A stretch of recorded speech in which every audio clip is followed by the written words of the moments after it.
ওই সন্তানটা আল্লাহরে ডাক দিয়ে বলতো, মা যখন হাসি দিতেন সন্তানটা হাসির জবাব দিয়ে দিত।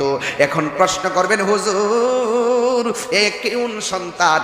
এই সন্তানটা সেই সন্তান যে এই সন্তানটা যেমন করে আমি আজকে মাহফিলের মধ্যে আসছি আমার জন্য চেয়ার একটা রাখছেন, সুন্দর করে বুঝাইয়া দিলেন।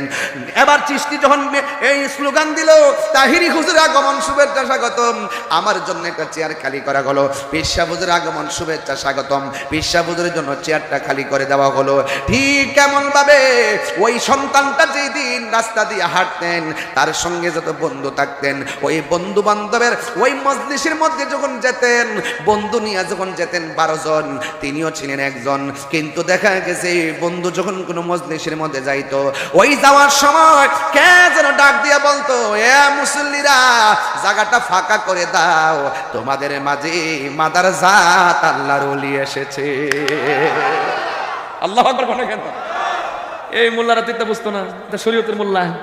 এরা কারামত বুঝে না, বিশ্বাস করে না। ওলি আল্লাহর দ্বারা অলৌকিক ঘটনাকে কারামত বলা হয়, নবীদের দ্বারা অলৌকিক ঘটনাকে মুজিজা বলা হয়। কথা কন ঠিক কিনা? হায় হায় হায়, আরে প্রেম হাসাই না, সেই দিকে গেলাম না আজকে। তবে কথা একটা বুঝাইয়া দিয়া যাই, সানগালিকে অসুবিধা দিব? রাগ করবেন আমার সাথে? রাগ করবেন? আজকে একটা জিকির করবো মিরপুরে ইনশাল্লাহ। রাজি আছেন নি ইনশাল্লাহ? কারা কারা রাজি না হাত তোল।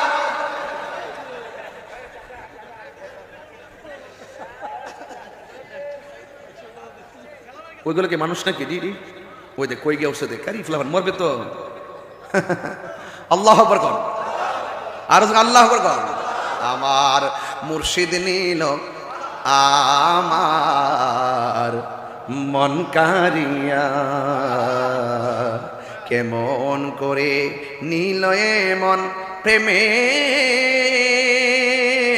হেরি ডাকি দিয়া গো। আমার মুসলিম ফকির নীল আমার আমার মন কারিয়া। মাইকটা খুব বালা পড়ছে রে। হ্যাঁ, মাইকটা ভালো করছে বলছি, মাইকওয়ালা খুশি। কি বুঝলেন? এটাই হেডা ওলি আল্লাহর মহব্বত করলে নবী খুশি। এটা কেমনে? এটা বুঝছ না কেমনে? মাইক ভালো কইছি, মাইকের মালিক খুশি। নবীরে ভালোবাসলে আমার আল্লাহ খুশি। এই দুনিয়াটা ভালোবাসাবাসির মাধ্যমে পাশাপাশি সম্পর্ক হয়ে যাবে। বুঝে না অনেকে, কি করে না বুঝে না, শুধু পারে মাজার ভাঙতে যায়। ভেঙে লাও, এটা বন্ডামের আস্তানা, সিঁড়ি কয় বেদাত হয় তো মাদ্রাসা যে বলৎকার হয়। আমি কি মাদ্রাসা ভেঙে ফেলবো?